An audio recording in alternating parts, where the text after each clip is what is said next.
araw po sa inyong lahat. Nandito po tayo ngayon sa Garden Villas upang malaman kung meron bang nagaganap na kompetisyon sa maliliit na tindahan. Lika, dito tayo sa All Store. Ano mo tinatawa? Ang pangalan ng store nyo? Oli Store. Ano po ito katagal? Almost 4 years na po. Bakit po pagtitinda naisip niyong gawing hanap buhay? Ay, unang-una, para kahit pa paano makaraos, malibang-libang na konti. Sino-sino po ang karaniwang nabili sa inyo? Mga kapitbahay po at saka mga tricycle driver. Nainis po ba kayo kapag papiso-piso at pabalik-balik ang mga batang nabili sa inyo? Ay, hindi naman po kasi ano yan eh, parte na ng pagtitinda yan. Parte na po yan ng hanap buhay. Tumutubo po ba kayo sa inyong mga paninda? Ay, papiso-piso po, meron naman po. Sa isang item, piso, 2 piso. Sa loob po ng isang araw, magkano po ang inyong benta? Maliit lang po, meron lang pong hindi pa po kami maka 1,000 benta isang araw.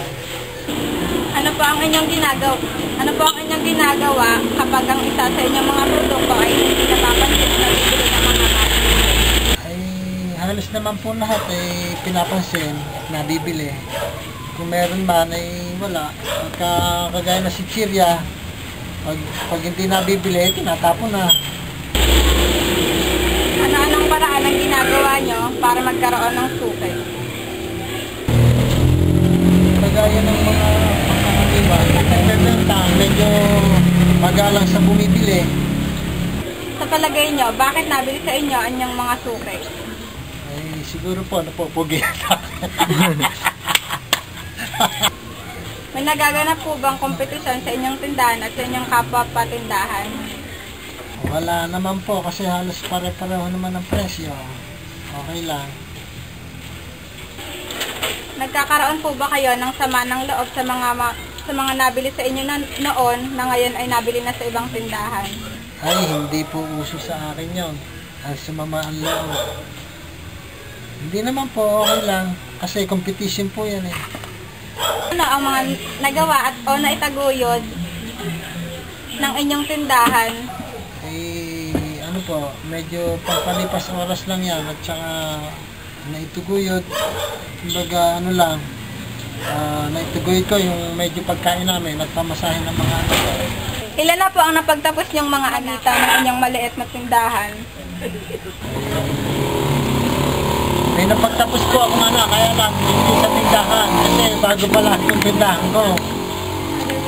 Po sa pagtitinda, ano-ano pa po ba ang iba niyong resources? Ay, nananahi po. Tindahan to, tsaka tahian. Tumatanggap ako ng tahi. Paano niyo po nahati ang inyong atensyon sa inyong negosyo at pamilya? Ay, hindi naman po dapat na ano eh. Kasi magkano naman kasi ito eh. Wala lang. Hindi naman siya na nadidivide. Kasi tulong kami mag-asawa. Yan lang. Po, nalaman po natin sa tindahan ni Kuya Oli na wala pong nagaganap na kompetisyon sa kanyang tindahan at sa kapwa niya patindahan. At yun lang po at maraming salamat. Girl, it's killing me to know I'll never be with you, I'll never be with you. Never gonna be the one. I'll never be with you, I'll never be with you. I'll never be the one for you. I see the way that you look at him. Girl, I wish you looked at me that way. I see the way that you're holding him, and it's way more than my heart can take. And girl, I think that it's about time that I should let you know that I'm leaving you alone, and I'm finally moving on. And it's the hardest thing to step aside and let you go, but I realize I'll never be the one you think of every night. I'll never be the one to give you butterflies. It's killing me to know we can never be more than friends, and that's where the story ends.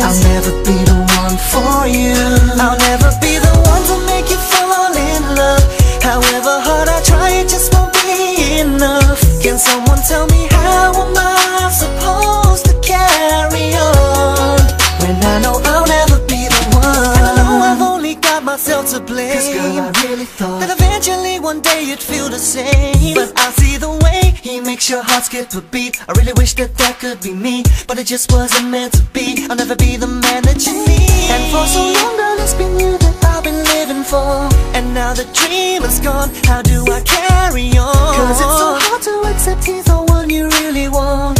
And I realize I'll never be the one you think of every night. I'll never be the one to give you butterflies. It's killing me to know we can never be more than friends, and that's where the story ends. I'll never be the one for you. I'll never be the one to make you fall in love. However hard I try, it just won't be enough. Can someone tell me how am I supposed to carry on when I know I'll never be the one? What do I do when the one I love is loving someone else, and she just don't feel the way I feel about her? Someone tell me, where do I go when the one I need is needing someone else, and she just don't want me like the way I want her? I guess this is the price I'm gonna have to pay for dreaming my life away. I spent all my life, all my time, it's killing me now, I gotta say goodbye. Can someone tell